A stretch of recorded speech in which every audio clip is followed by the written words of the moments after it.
Hello friends, very good evening everyone. आज हम करेंगे true false not given. Question number 13 करेंगे आज हम। ये है कैम्ब्रिज बुक 13, ठीक है। और ये हमारा टेस्ट 1 है और पैसेज 1 है, जिसका क्वेश्चन नंबर 13 करेंगे आज हम।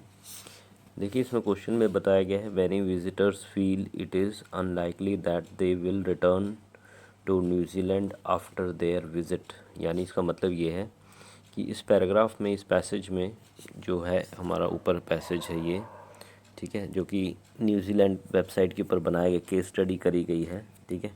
और ये हमारे कुछ पैराग्राफ्स दिए गए हैं। तो इसमें जो चीज़ हमारे क्वेश्चन में बोली गई है वो है कि मैनी विजिटर्स, यानी कई visitors feel it is unlikely that they will return to New Zealand after their visit.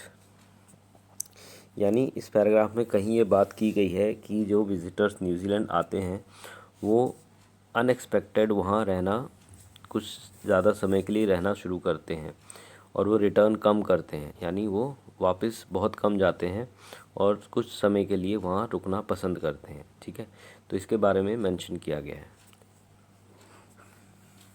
तो जैसे कि ये हमारा पैराग्राफ है, इसमें जो केस स्टडी करी गई है इसमें विज़िटर्स के ऊपर की गई है जो न्यूजीलैंड देखने जाते हैं और वहाँ अलग अलग जो फेमस प्लेसेस हैं वहाँ विज़िट करते हैं। और क्वेश्चन के हिसाब से बोला गया है कि वो ज़्यादातर जो भी विज़िट करते हैं वो नॉर्मल से ज़्यादा टाइम वहाँ रुकना पसंद करते हैं, मतलब रिटर्न कम करते हैं वो, ठीक है। तो हमने ये पैराग्राफ पैसेज पूरा पढ़ा, फर्स्ट सेकंड थर्ड पैसेज पढ़ा और ये फोर्थ फिफ्थ और लास्ट पैसेज हमने पढ़ा। तो हमें जो आंसर इसका जो हमें मिला वो हमें मिला लास्ट पैराग्राफ में, ठीक है। एक क्लू मैं आपको बताता हूँ, जैसे कि क्वेश्चंस कई बार ऐसा होता है जो हमारा लास्ट क्वेश्चन होता है वो हमेशा हमें लास्ट पैराग्राफ में ही मिलता है, बट ये फिक्स नहीं है, ठीक है। कई बार रेयर केसेस में जो लास्ट क्वेश्चन का आंसर कई बार हमें कहीं पैसेज पैराग्राफ के कहीं भी मिल जाता है, ठीक है। फर्स्ट पैराग्राफ में मिल सकता है, सेकंड में भी कहीं भी मिल सकता है, बट ज़्यादातर केसेस लास्ट पैराग्राफ में ही होते हैं। और उसी हिसाब से इस पैसेज का भी आंसर लास्ट पैराग्राफ में है, ठीक है। लास्ट पैराग्राफ देखिए जो लिखा हुआ है, it could be argued that New Zealand is not a typical destination, ठीक है ना। तो इसी पैराग्राफ में अगर हम आगे पढ़ते हैं हमें इसका आंसर मिलेगा। हम इसे पढ़ते हैं, सेकंड लाइन से पढ़ते हैं, ठीक है। लिखा हुआ है देखिए राइट हैंड साइड में, it is generally perceived as a safe English speaking country with a reliable transport infrastructure। तो यहाँ बोला गया कि न्यूजीलैंड एक ऐसी कंट्री है जहाँ इंग्लिश बोली जाती है और वहाँ का जो ट्रांसपोर्ट है वो बहुत रिलायबल है, ठीक है, जिसके ऊपर हम डिपेंड हो सकते हैं, ठीक है। आगे लिखा हुआ है because of the long haul flight most visitors stay for longer. यानी कई बार ऐसा होता है जो विज़िटर न्यूजीलैंड जाते हैं उनकी फ़्लाइट कई बार बहुत लॉन्ग हॉल से, यानी बहुत ही ज़्यादा डिस्टेंस से ट्रैवल होकर न्यूजीलैंड पहुंचती है, ठीक है। आगे लिखा हुआ है एवरेज 20 डेज़ एंड, आगे लिखा हुआ है and want to see as much as the country as possible on what it often seen as a once in a lifetime visit. तो यहाँ बोला गया है कि कई बार जो विजिटर्स हैं जो इंग्लिश स्पीकिंग कंट्री जाते हैं न्यूजीलैंड जैसी, वहाँ पर वो नॉर्मल से ज़्यादा टाइम, यानी इन एन एवरेज 20 दिन तक भी रहना पसंद करते हैं, क्योंकि जो न्यूजीलैंड है वो काफ़ी दूर है काफ़ी सब बाकी सारी कंट्रीज़ से, ठीक है, क्योंकि वो ऑस्ट्रेलिया के बहुत नज़दीक है, ठीक है।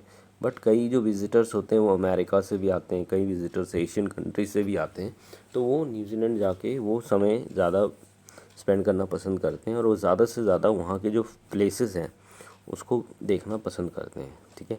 तो ये हमारा आंसर जो है ये बनेगा यस बनेगा, ठीक है। ये हमारा दिया गया है ट्रू फॉल्स नॉट गिवन, तो हम इसके आगे ट्रू लिखेंगे टी, ठीक है। जैसे क्वेश्चन में गए तो ये ट्रू फॉल्स नॉट गिवन है, तो 13 का आंसर हमारा ट्रू बनेगा, ठीक है। इसी हिसाब से आपने बाकी आंसर्स भी निकालने हैं। कुछ आंसर्स मैंने पिछले वीडियोस में भी निकाले हैं, आप उसको रेफ़र कर सकते हो, ठीक है। और ध्यान रहे कि सारे आंसर्स जो हैं कई बार क्लूज़ के हिसाब से भी निकाल सकते हैं। जैसे 10 नंबर क्वेश्चन अगर हम देखें, देखिए क्या लिखा हुआ है, according to research 26% of visitor satisfaction is related to their accommodation. ठीक है ना। तो एक चीज़ आप ध्यान रखें, कई बार ये 26% को ध्यान में रखते हुए भी पैसेज में आप आंसर ढूंढ सकते हो सकता है कि जो पैसेज में 26% के बारे में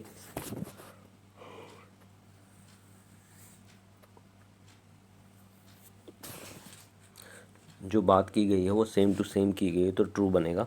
हो सकता है इसके बारे में अपोजिट बात की गई तो फॉल्स बनेगा। और हो सकता है कि 26% के बारे में तो बताया गया है बट सेटिस्फेक्शन के बारे में बात नहीं की, ना ही एकोमोडेशन के बारे में बात की गई है, तो वो हमारा नॉट गिवन बन जाएगा। ठीक है, तो इस हिसाब से ये आंसर्स आपने निकालने हैं। ठीक है, तो आप ये रीडिंग पैसेज बहुत ध्यान से करें, बहुत इजी है, बहुत इजीली आपको आंसर्स मिलेंगे। और कोशिश करें कि सारे आंसर्स आप निकालें और आंसर्स जो है आप कैपिटल लेटर्स में ही अपने आंसर शीट में लिखें। ठीक है, तो ये हमारा आज का पैसेज है, ट्रू फॉल्स नॉट गिवन है क्वेश्चन जो आप आज हमने किया है। ठीक है।